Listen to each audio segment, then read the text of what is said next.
Vaxtınız xeyir olsun. Bu günlərdə Bərdalanın Oskülər kəndindəyik. Buradan da Oskülər cəmaatını salamlayıram.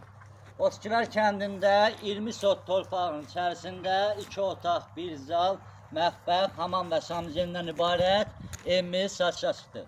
Evimizin satış qiyməti 47.000 manatdır. Razılaşma yolda var. İndi də sizlərə evin ərazisini təqdim edirik.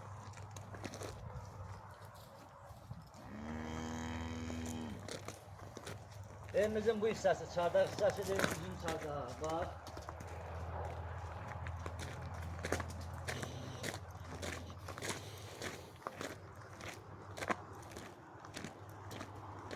Həyətində də 12 başlıq iri buynuzlu töyləmiz də tam şəkildə hazırdır.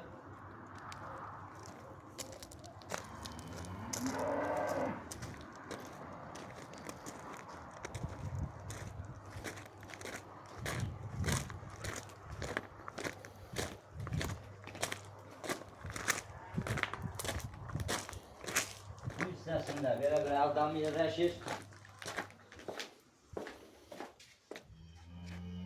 Bu hissəsində hamam və sanuzel yerləşir.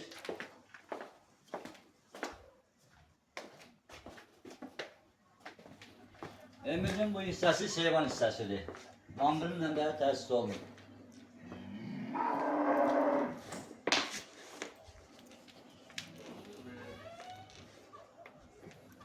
Hörmətli tamaşaçılar, evimizin bu hissəsi kaldo hissəsidir. Bu hissəsində mətbəx yerləşir.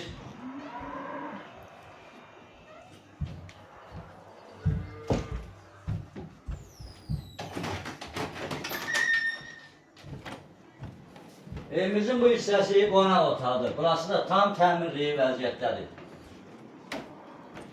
Bu hissəsində bir yataq otağı yerləşir. Buranın da təmiri yaxşı vəziyyətdədir.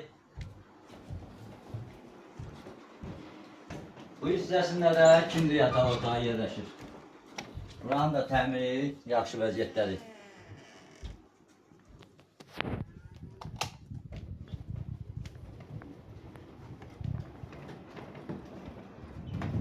Hörmətli tamaşaçılar, evimiz 2 otaq, 1 zal, mətbəx, hamam və sanuzeldən ibarətdir. Torpağı 20 sot torpağın içərisində yerləşir. Sənədləri paket kutusadır. Evimizin qazı, işığı, suyu, Wi-Fi də belə mevcuddur. Evimizin satış qiyməti bir daha təkrar edirəm, 47.000 manatdır. Razılaşma yolda var. Allah alana da, satana da xeyir versin. Sizlərlə mən idim, Baba Makrel, sağ olun, gələn görüşlərdir.